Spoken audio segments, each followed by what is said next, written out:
Good morning and happy Juneteenth. I am Joyce Ritchie. I am the Associate Dean for Diversity Inclusion at the Keck School of Medicine.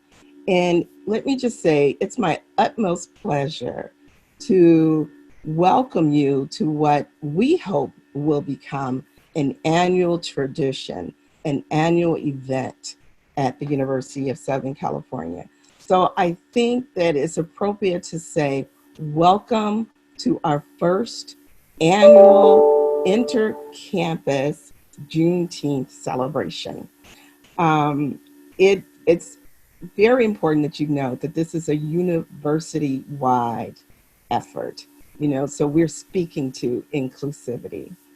I just want to take a moment to share some of my personal family history with you. Um, there's a photo that I would like for you to all see. And this picture that is about to be presented, this is a photo of my great grandmother.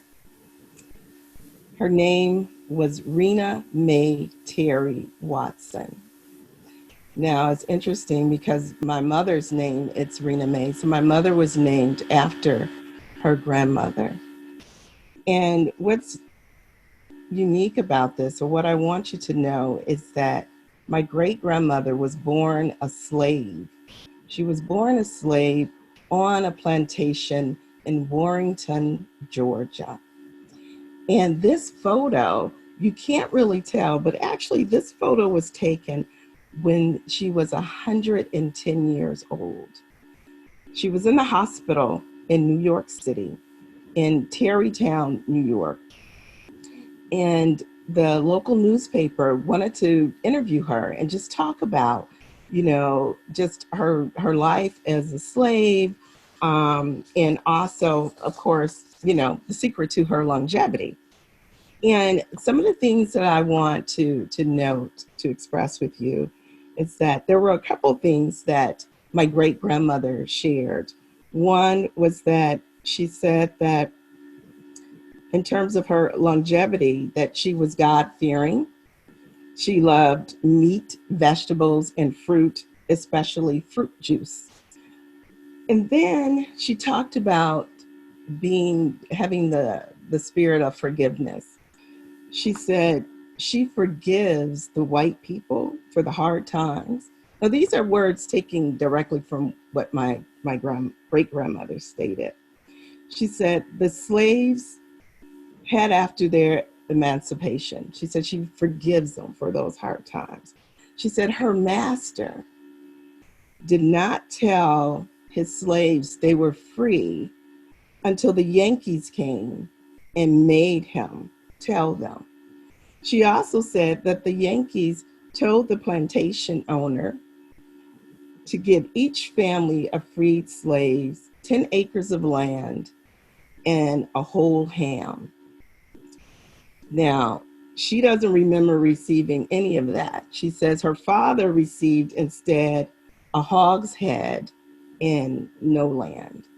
So I wanted to share this bit of my family history with you because, again, it's so appropriate in terms of what we are celebrating today, Juneteenth.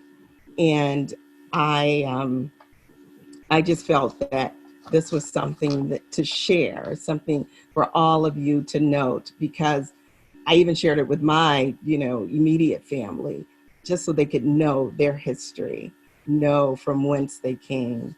So with that, I would like to move on and just give you a little bit of discussion about our day, our morning together, actually.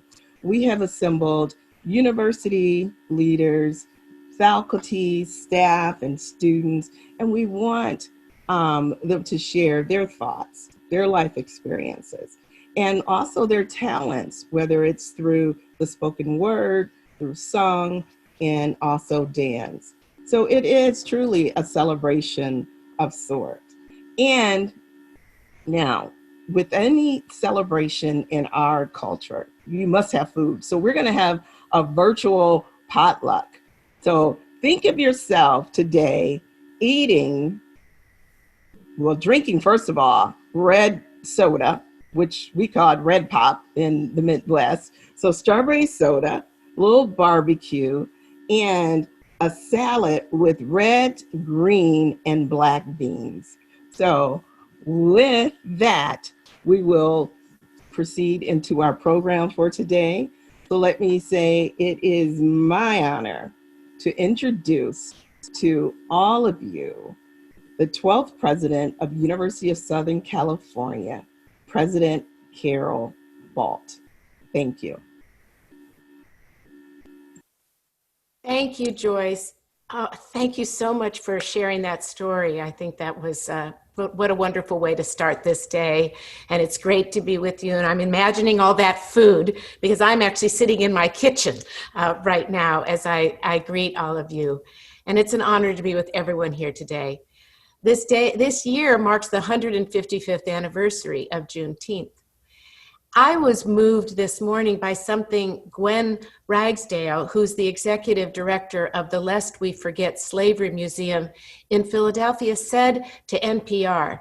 She was talking about the origin of Juneteenth, saying some of the same things your grandmother said, Joyce, too.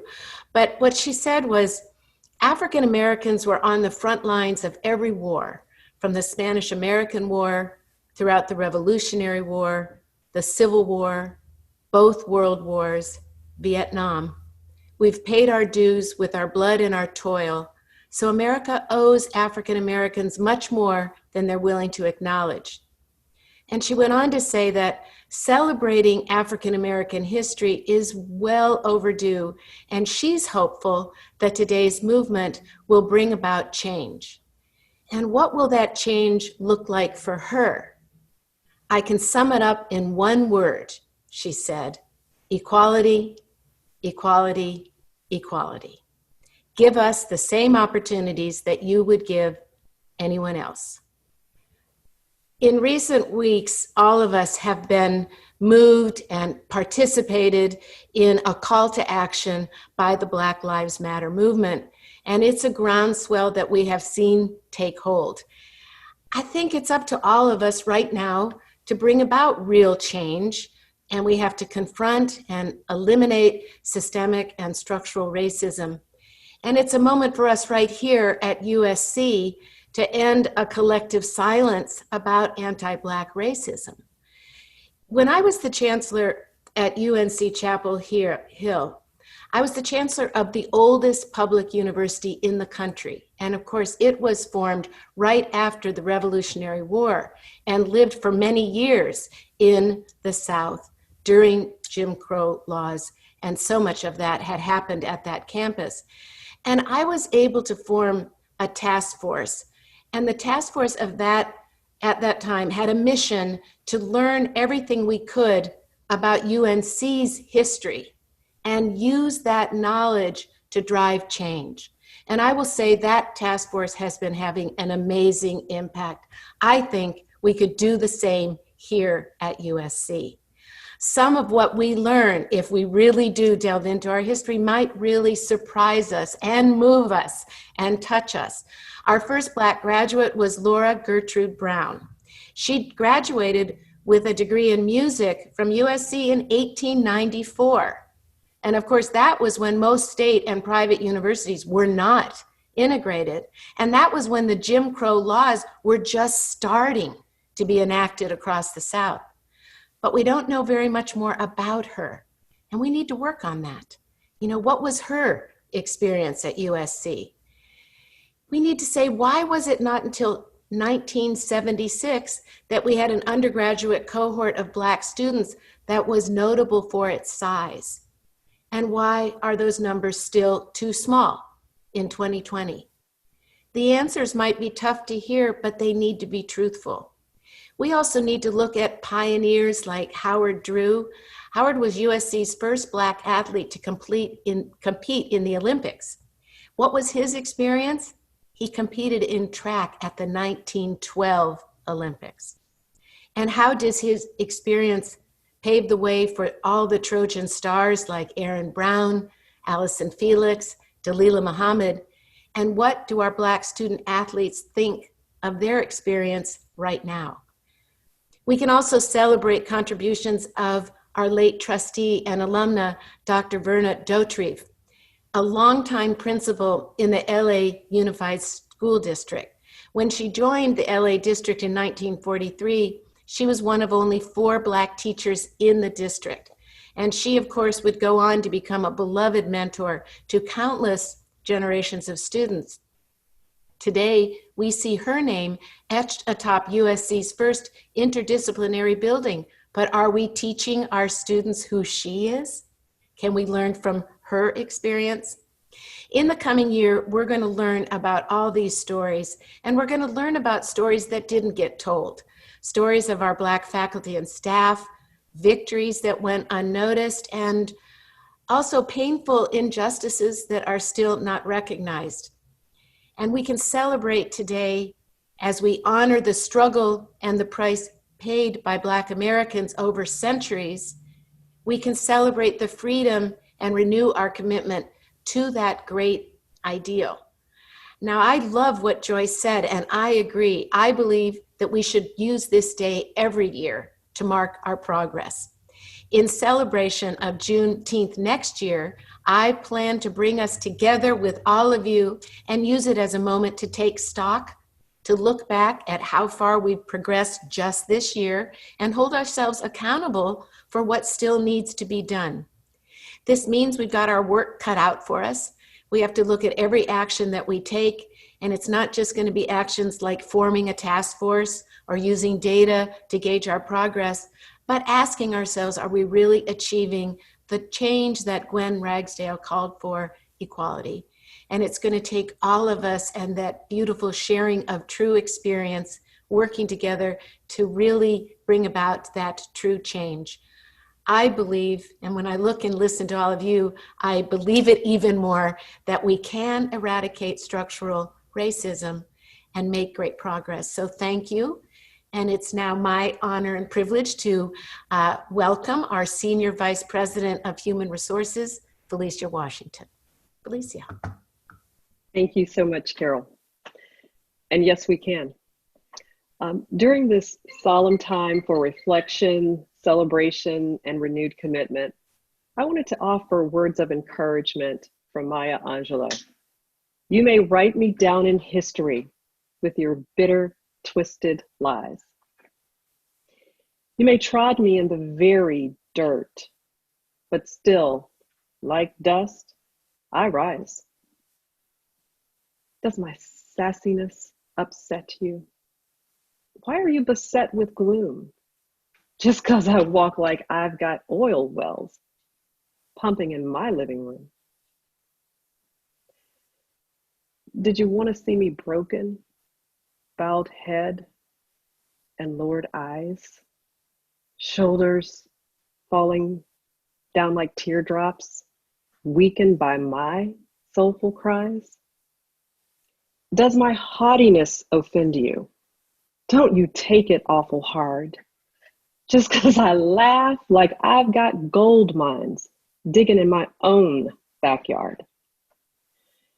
You may shoot me with your words. You can cut me with your eyes and lies. You may kill me with your hatefulness. But still, like air, I'll rise. Out of the huts of history's shame I rise. Up from a past that's rooted in pain, I rise.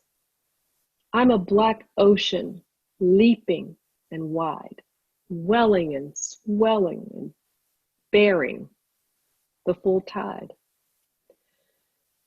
Leaving behind nights of terror and fear, I rise. Into a daybreak that's wondrously and miraculously clear, I rise. Bringing the gifts that my ancestors gave. I am the dream and the hope of the slave.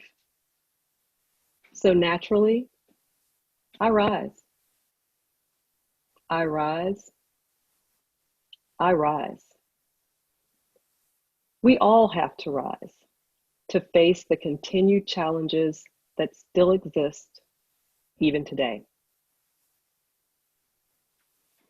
And now I'd like to introduce Professor of Law from the Goode School of Law, Jody David Armour.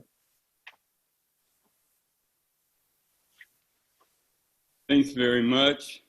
On Juneteenth, we celebrate the deliverance of Black bodies from America's bondage. When I think of Black bodies in bondage, I really first think of my own father, literally and figuratively, a big Black patriot, a 6'8" barrel-chested Black veteran of the Second World War and proud Marine, who, in the words of America the Beautiful, more than self, his country loved.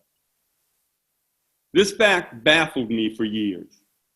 I couldn't fathom a Black man like my dad pledging allegiance to a flag and the nation for which it stands, after that very same nation showed its gratitude for his military service by falsely incarcerating him for 22 to 55 years in a state penitentiary for the alleged sale and possession of marijuana. How, I used to wonder, could he and other Black victims of injustice perjure ourselves again and again with the fiction of nationhood? He taught himself the law in prison and found the key to his own cell in the warden's law books, vindicating himself in a case I now teach to my own criminal law students called Armour versus Salisbury. Yet his wrongful conviction robbed our family of its breadwinner, abruptly reducing our middle-class kind of standard of living and family to crumbs and roaches and rats. I could only attribute his unflagging love for his flag, his undying zeal for his own captors and their emblems, to some kind of psychological disability, say Stockholm Syndrome, in which victims sympathetically identify with and even defend and celebrate their abusers.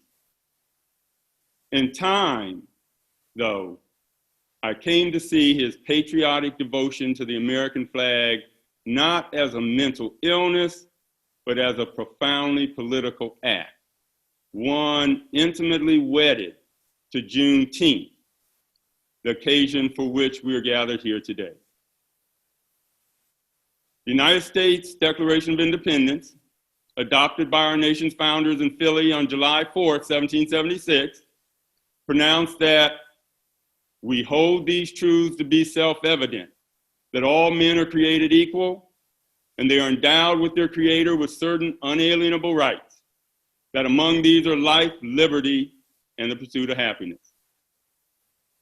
These were exhilarating promises and aspirations, but the deeds of the men who wrote and adopted that declaration did not live up to their lofty language. For many of them bought and sold Black bodies like mine on auction blocks and in open markets across this country. The us of that American flag originally stood for did not include folk like me, who, according to the Supreme Court's 1857 Dred Scott opinion, had no rights which the white man was bound to respect.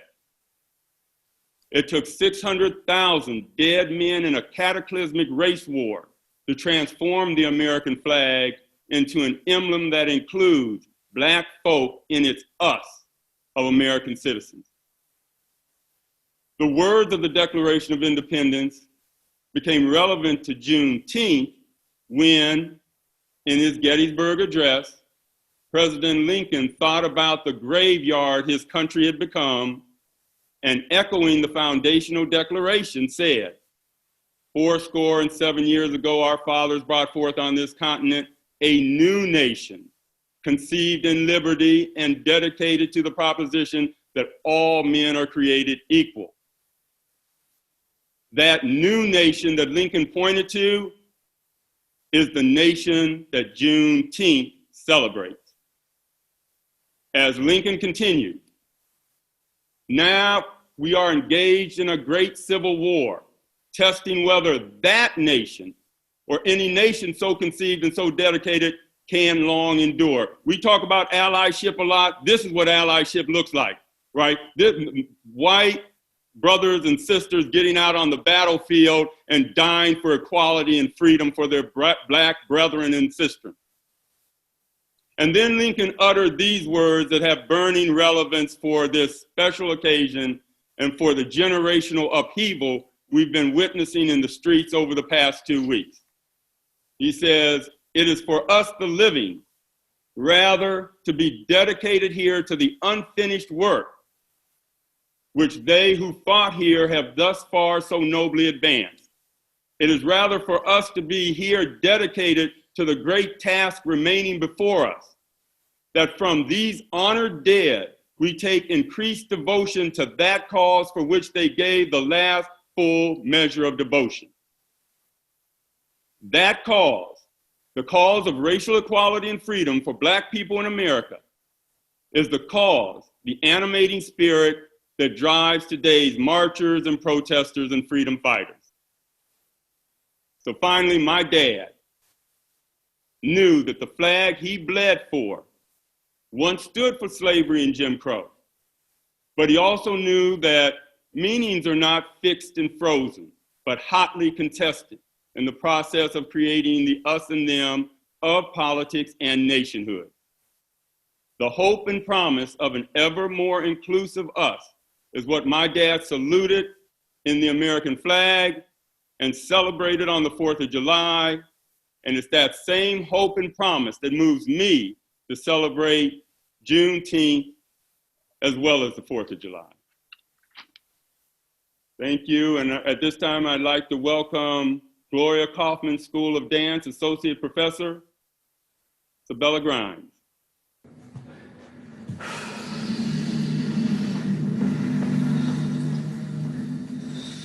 Peace. This movement meditation is a celebration of life, an exaltation of the unborn, a love letter to my foremothers and fathers, and a means to honor my ancestors. With every inhalation and exhalation, we are reminded as a people that although we were enslaved, we were never, ever slaves. And if you're feeling me on this Juneteenth 2020, say Ashe.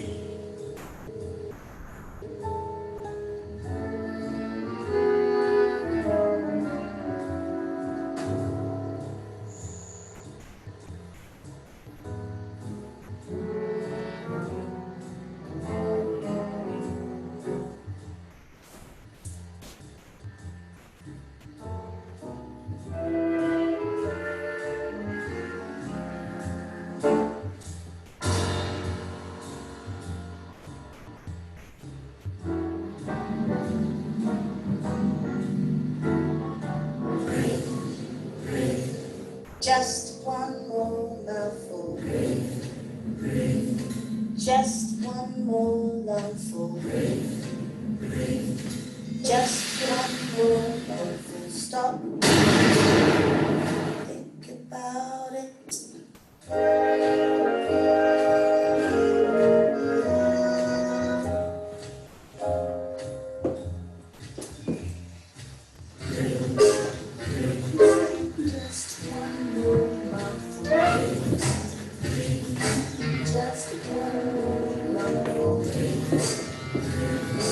Just one more mouthful. Stop. Think about it.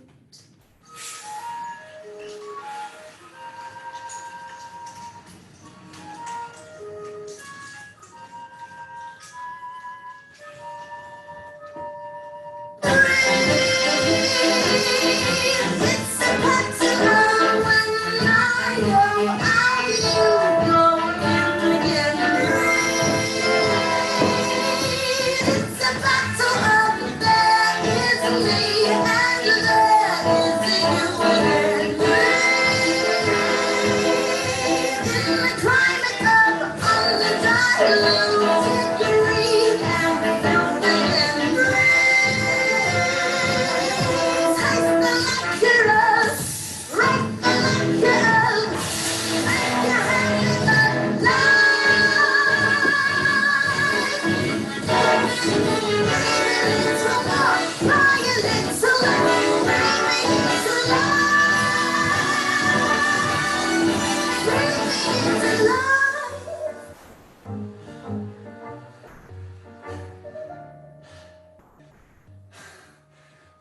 like to welcome Lori Mosqueda, Dean of the Keck School of Medicine of USC. Be blessed, y'all. Thank you. The enslavement of Blacks was foundational to the formation of the United States.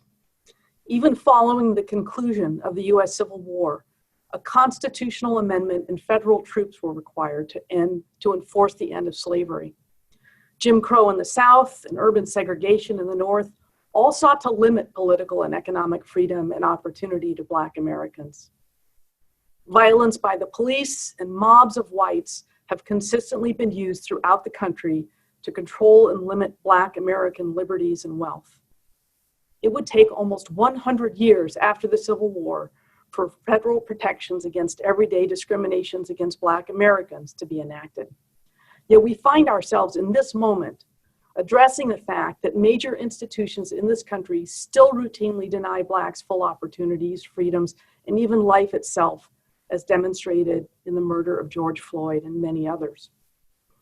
The protest, memorials, and candlelight vigils that help create unity in our shared grief and anger must lead to changes in our institutions, including the Keck School of Medicine.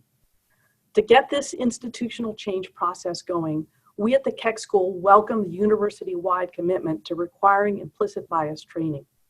To build on this effort, we're working to transform our school in the following ways. First, we're educating ourselves on racism and its impact on health, medicine, and biomedical sciences through ongoing book clubs sponsored by our Office on Social Justice. We're also working closely with our medical students and others to develop an anti-racism task force that will contribute to changes in curriculum, as well as nurturing pipeline programs and wellness programming. In our ongoing Inclusion, Diversity, Equity, and Access Task Force, we're developing strategies to improve diversity and inclusivity among our faculty, trainees, and staff.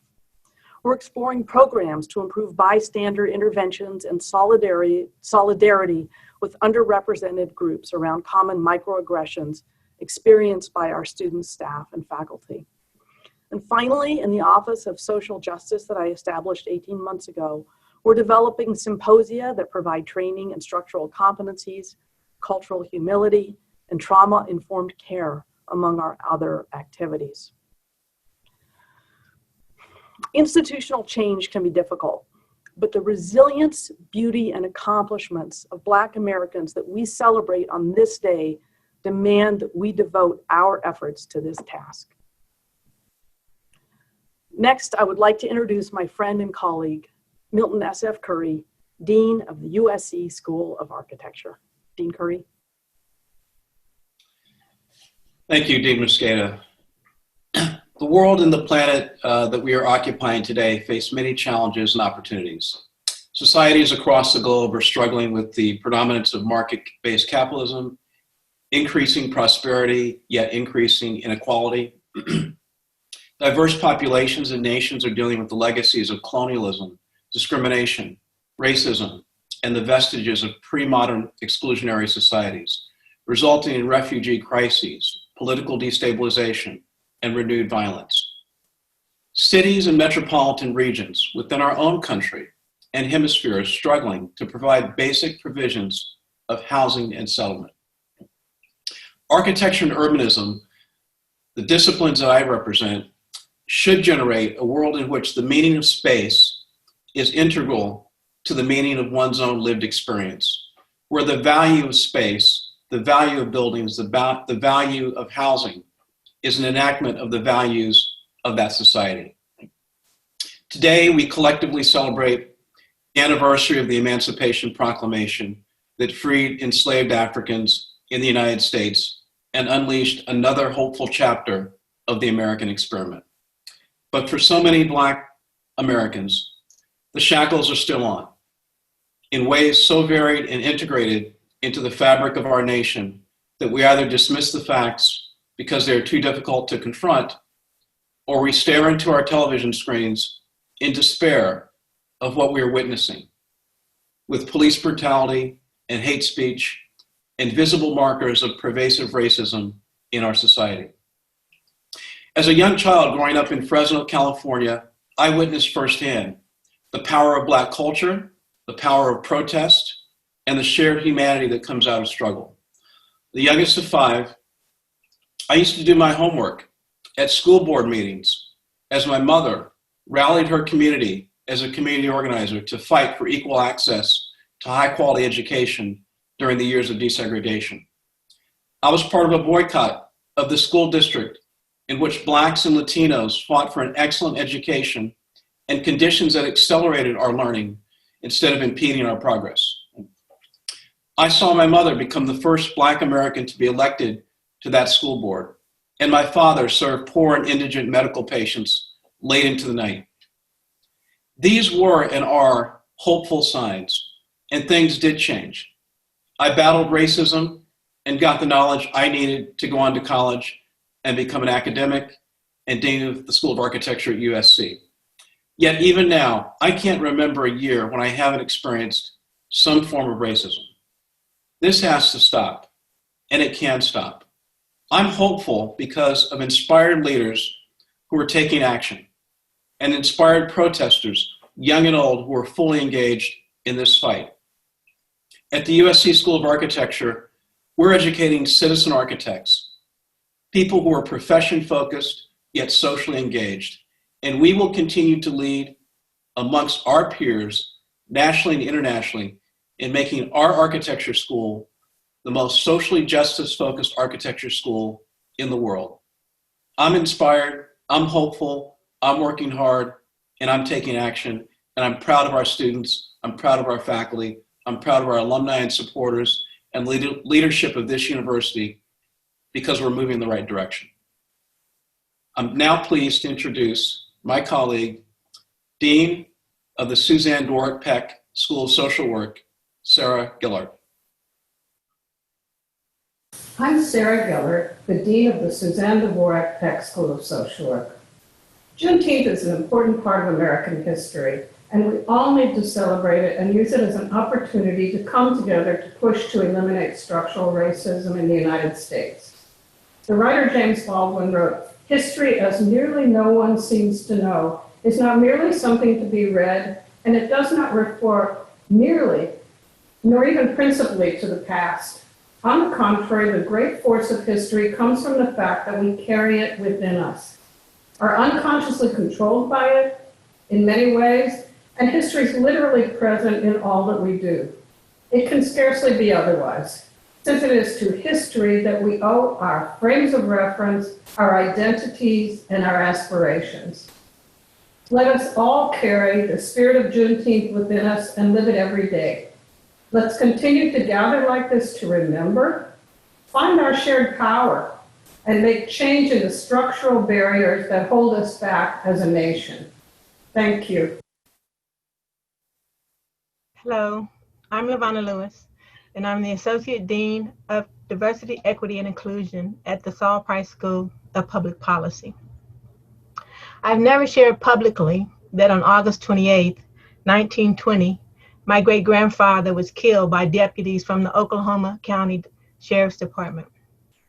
I've never shared publicly that 2 days later, his son, my great-uncle, was found with 2 bullet holes in his forehead, lynched by local residents and members of the same Sheriff's Department.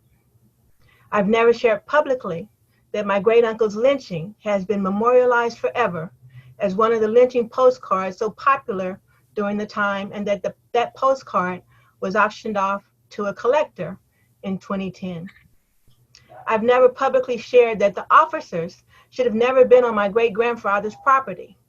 They lived in Logan County, Oklahoma, outside the legal jurisdiction of the officers that killed them. I've never shared publicly that my great-grandfather pulled out his rifle and fired on those officers, killing 2 of them and injuring a 3rd, because when my great-grandfather pleaded with the officers to stay out of his daughter's bedrooms, they refused. I've never shared these facts publicly before today, so why is today different? I share these facts today because almost 100 years later, anti-Black racism still exists, and Black bodies still aren't being protected. I share these facts publicly because we as a people are still the victims of violence, physically, mentally, emotionally. Instead of postcards, we have cell phone videos and body cams to document the violence against Black bodies. I share these facts today because this is a time for listening and lifting up my truth. I share these facts with you today because the struggle to live free in America continues. I share these facts to celebrate Juneteenth, to celebrate the fact that those 150 acres in Logan County that were illegally trespassed on in 1920 still belong to my family. I share these facts today to celebrate the fact that that same land in Logan County helped to pay for my education, and this is true for all of my siblings. I share these facts today to celebrate the fact that this same education has given me the privilege to speak to you from this platform. I share these facts today to celebrate my parents who warned me against becoming an educated fool, forgetting where I came from, and not thinking about the survival and thriving of other people. I share these facts today so that you can celebrate with me, a proud Black woman. I fight daily for the right of Black bodies to not just survive, but thrive. And I will do that until the day that I die. I want justice in our public policies and in our everyday practices, and I pray that you do too. I celebrate the Saul Price School of Public Policy, the faculty, staff, and students who join me in this journey, and I thank you for your attention. Next, please welcome Associate Dean of Equity, Diversity, and Inclusion at the USC School of Dramatic Arts, Anita Dashiell Sparks. I want to share with you today a piece of literature from one of my favorite sheroes, Toni Morrison, in her novel Beloved. The sermon preached in a place called The Clearing, from the character Baby Suggs. It represents a tradition of the Hush Harbor, where those who were enslaved after working days, long hours in the field from sunup to sundown, would then go to a clearing in the woods, a hush harbor, to worship until sun came up. The clearing in the woods became a sacred space, a place of liberating power to envision their own freedom in this world and the world to come. The piece I'm about to share from Toni Morrison's Beloved, the sermon preached by Baby Suggs in the clearing in the woods, is an exhortation to victorious self-love, communal affirmation, and the spirituality of personhood. Baby Suggs called the women to her. Cry, she told them. Cry for the living and the dead. Just cry. And without covering their eyes, the women let loose. It started that way.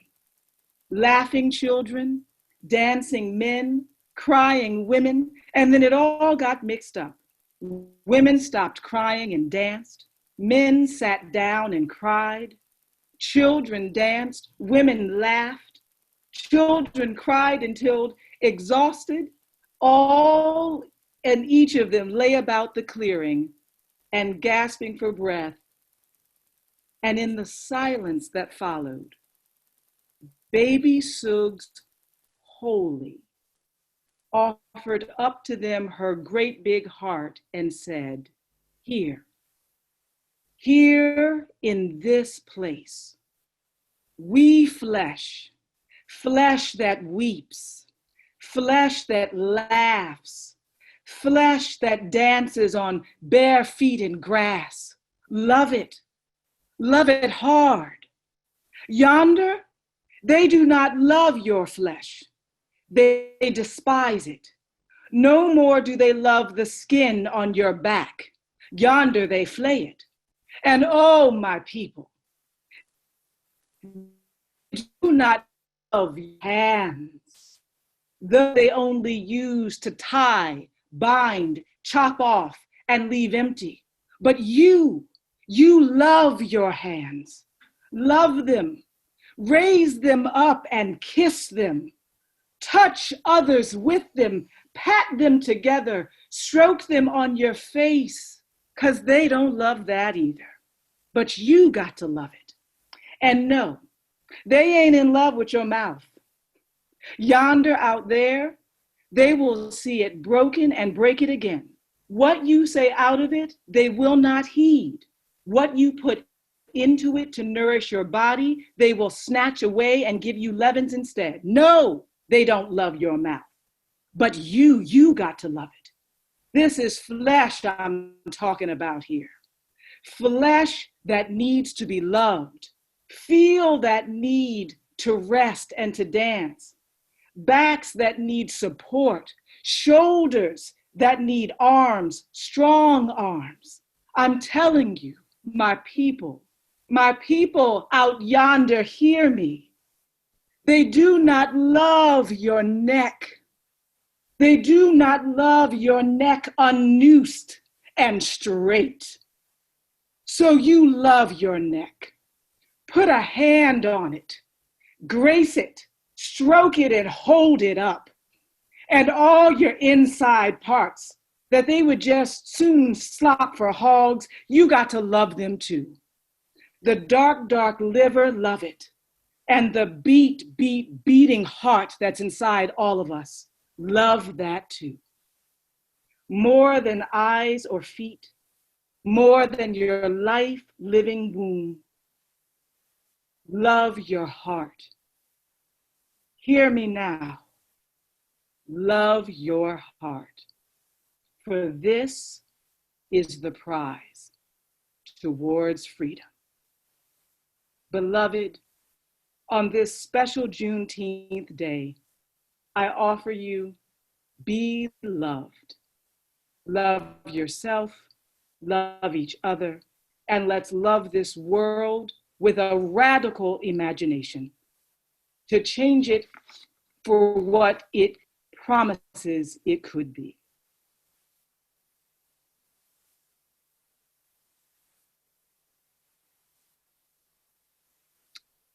Three former USC students, Morgan Summer, Tyler Scott, Janice Boafo, and Jeremy Dow. Hi everyone, my name is Morgan Sumner. I'm part of the 2018 graduating class for the Masters of Architecture. For me, Juneteenth brings up a lot of different emotions and a lot of different feelings, which really honestly range from good to bad, from proud to sad, all of it. I personally didn't learn about Juneteenth until a few years ago, at least in its entirety. I think even despite all of my education, which partially has focused on Black and African American experience, it's still surprising to hear just how long the slaves had to wait to truly, truly be freed, which is why it's such a prideful Independence Day for me. And I think this day really provides a great opening and a great space for us to have discussions on truth and freedom, especially what that looks like here in the United States. Juneteenth represents the bondage that our ancestors shed when they were told the truth more than 2.5 years after the Emancipation Proclamation was put into play. We are not free without the truth. And what's interesting about today is, seeing the Black Lives Matter movement push forward, it really forces America to start to face some of these truths that are in place behind all of the injustice and all of the institutional prejudices that we see or don't see on a day-to-day. And so I think it's critical to our history as the United States and as Americans that we acknowledge this day and we acknowledge what it is, and we don't continue to sidestep this part of American history, because that is what it is. It's not just Black history, it's American history. And so personally for me, I'm very proud to be descendants of slaves, and Juneteenth is a reminder of the strength and fortitude that my ancestors had every single day. And it's a beautiful thing realizing that I am my ancestors' wildest dreams. So for me today, I'll be celebrating with some food and FaceTime with my friends and family. And it's great how all of that just rhymed. Was an alliteration, excuse me. And so I hope you all have a wonderful day, and yeah. Hello, and thank you so much for giving us this opportunity to share what Juneteenth means to us. My name is Tyler Scott, and I'm about to go into my final year here at USC Gould School of Law. So I recently read a quote that explains that Juneteenth is supposed to serve three purposes: to educate, to celebrate, and to agitate. But ironically and incredibly, I believe these are things that have been happening every single day since George Floyd's unfortunate passing. Educate. Right now, people are taking it upon themselves not just to educate themselves, but to also educate others. Celebrate. Right now, people are finally appreciating how African American culture has influenced so many aspects of their lives. And I personally, now more than ever, am extremely proud to be a Black woman. And lastly, agitate. These protests. Oh my goodness, these protests have been insanely impactful. And since this is all going on right now, I decided that this year, Juneteenth should serve a distinctive purpose to me. And I decided that that purpose is to serve as a reminder. So the Emancipation Proclamation was the official acknowledgement and recognition that slavery had ended. But Juneteenth doesn't celebrate that day. Rather, it celebrates a day years later when slaves were finally freed. And to me, this moment in time feels like an overdue, but an official acknowledgement and recognition that there needs to be an end to systemic racism and institutionalized slavery. Laws and bills are being passed and reforms are being made. But history has shown us that that alone is not enough.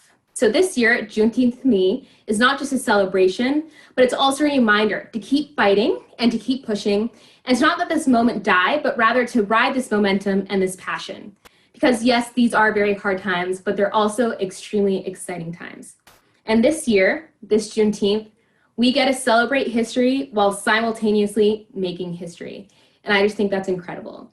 So thank you again for letting me share what Juneteenth means to me. While Juneteenth started with the end of slavery, it is not a day that belongs to Black people alone. It's based on a collective history of pride, resilience, and unity. And whether you know it or not, you're already a part of it. Juneteenth celebrates the fact that we're still here, attempting to realize a dream that for many still remains out of reach. America, Juneteenth is about a connection to history. It calls us to look back and learn from those who came before us, their missteps and their successes. And it's a time for us to reflect on who we want to be and who will be there with us. Some of you are still reeling from being thrust into a new reality. For those of you having this experience, Juneteenth is a time for self-reflection, a time to build understanding in your heart and in your mind. For those of you who are reconnecting and revisiting what it means to be an other in a place that you call home, Juneteenth is about honoring your place, your vision, your dreams, and wherever you are in the continuum. Juneteenth is not about performative activism. It's about celebration, connection, and taking action. Hello, my name is Jeremy Dow, and I'm a fourth-year graduate student at the USC School of Pharmacy. Juneteenth is important to me as a Black man because of the duality that when our people were notified of their freedom, they were, in actuality, already free for years. I want to focus on this duality as a way to celebrate June 19th and every June 19th hereafter. We must be aware of the contrasting thoughts and feelings about today, and we must balance them and make meaning out of them. We must balance the pain of the experience and consequences of slavery with the recognition of the resilience of Black people. We must balance the joy of how far we've come towards achieving equity with the solemn recognition of how much more progress is required. And finally, we must balance the frustration with feeling like this event is a reactionary act to the recent murders of Black people with the fulfillment that us being here today shows that there are steps towards a more honest representation of freedom compared to the 4th of July. I encourage everyone to celebrate Juneteenth by rejecting the omissive lies our society has told us and embrace the duality that this day, duality of this day by mourning the evils of this nation while highlighting the resilience of Black people in order to set our personal commitment for the collective journey towards a more equitable and truly free society. Thank you.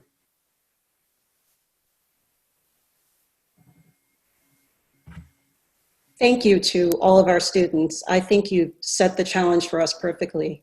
I want to thank you all for joining us today here for our Juneteenth celebration. It's my pleasure to host this event with our President Carol Folt and Senior Vice President Felicia Washington, and also our Provost Chip Zukoski sends his regards. My name is Camille Rich, and I'm the Associate Provost for Student and Faculty Initiatives in the Social Sciences. And I greet you on behalf of all of the incredible diversity liaisons we have across campus. So many of them were in today's video, sharing their thoughts and feelings, their remembrances, and others played an instrumental role behind the scenes, including Amy Murphy, Renee Smith-Maddox, LaVonna Lewis, as well as many who lent their support for the general enterprise, Brandy Jones, Kimberly Freeman, Darlene Robles, Carrie Kingsley, and Susan Inguinitos, and Sharoni Little as well. But I also want to extend a thanks to people who do this work all year long, specifically in the space on anti-Blackness and celebrating Black culture. And so my thanks go out to Greeley Harris III and Michelle Turner, who work with our students all year long to share the cultural insights of the Black experience, as well as educate us about the political struggles facing Black communities. As we close out today's events, I want to issue an invitation and a challenge. And my challenge for you is for you to decide what Juneteenth is going to mean to you. I think our students have done an incredible job in talking to us about what Juneteenth means to them. And I wanted to share how I celebrated the holiday last year to give you a sense of what it means to me as a diversity and inclusion professional. So last year, I gathered a group of friends and family, an intergenerational gathering, and a mixed race gathering of people to engage in an African dance celebration, really dance from across the African diaspora. But before we began, I had my 8-year-old daughter stand up and give a speech talking about the political context for Juneteenth, the history, and the struggle that the holiday represents.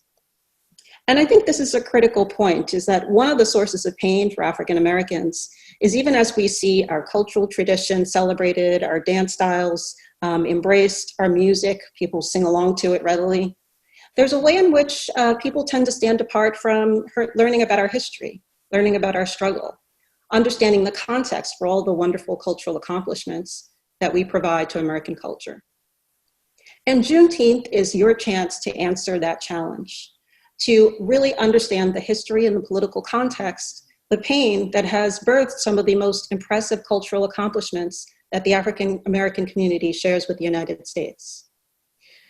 Juneteenth is that chance to recognize that the history of slavery in this country, the history of emancipation, is American history, and it's something that should be understood by all of us if we want to truly, truly form bonds of community. So what is the lesson of Juneteenth? I think my daughter had it partially right. I think when she said the truth will set you free in talking about the holiday, that was definitely true. But I think also the holiday reminds us that truth comes at a cost, that people will hide the truth for their economic gain, just like the slaveholders who did not tell their former slaves that they were free just to get another harvest done. Some people will not share the truth with you for fear of the economic consequences. And we also know that the price of truth and the price of freedom is often blood. For many of the former slaves who had suddenly heard the news, faced lynching and violence and destruction of what little property they had as they tried to claim their freedom. So we know that some truths are bittersweet, and the struggle for truth is a process, but that process is something that we can support each other in all along the way. And I think that message from Juneteenth is perhaps the most perfect one for this historical moment. So here's the challenge. Audre Lorde once said, "We can join together to affect a future the world has not conceived, let alone seen." And Sam Cooke says a change is going to come. And the question is how will we affect that change? How will America embrace the challenge of opening herself fully to the entire scope of the African American experience? So happy Juneteenth. Thank you for joining us. I hope the day's events, the speakers, the poetry, the dance, and the remembrances inspire you to make Juneteenth a holiday that you embrace for years to come. Thank you.